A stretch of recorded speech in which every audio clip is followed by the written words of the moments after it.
এইটো আমাৰ কালাগা মন্দিৰৰ গেট হয়, এইটো এন্ট্ৰেন্সটো হয়। আমি ইফালে যাম এতিয়া, ভিতৰ ফালে গৈ আছোঁ আমি।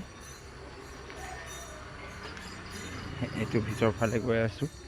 ইয়াত অলৰেডি কীৰ্তন চলি আছে, যিহেতু আমি এতিয়া তাতে গৈ এটেণ্ড কৰিম কীৰ্তন। বলক আমি গৈ আছোঁ।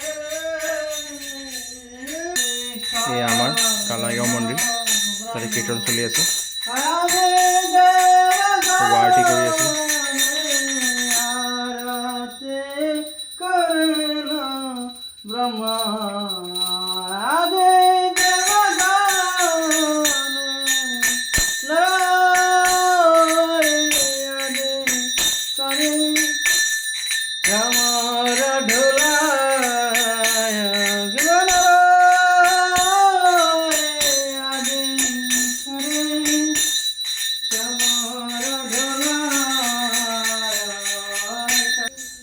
সন্ধ্যা আৰতি চলি আছে। আমি এতিয়া গৈ আছোঁ আমাৰ য'ত মানে ভোগ ৰেডি হৈ আছে, ভোগা ৰেডি হৈ আছে।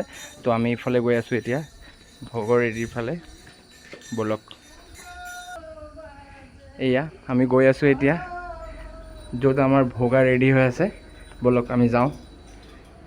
এইফালে গৌৰাংগ প্ৰভু, হৰে কৃষ্ণ প্ৰভু। এইফালে আমাৰ পুৰীৰ কাৰণে এইবিলাক ৰেডি হৈ আছে।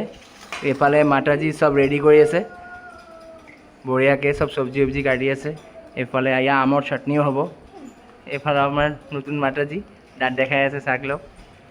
এইজন আমাৰ মা হয়, এইজন আমাৰ কুটি মা হয় চাপকে। মোৰ মা আৰু এজন আছে আমাৰ কুটি মা, এইটো ছেকেণ্ড কুটি মা হয়।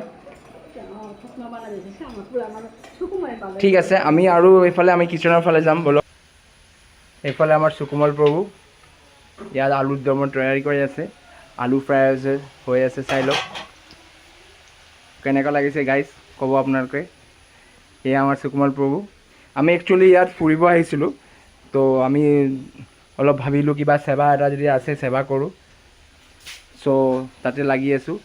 তো এতিয়া সুকুমল প্ৰভু ইয়াত আলুৰ দম বনাই আছে, আমি লাহেকৈ ভোগ লগাম। এইটো ভোগ লগাই আমি প্ৰসাদ পাম।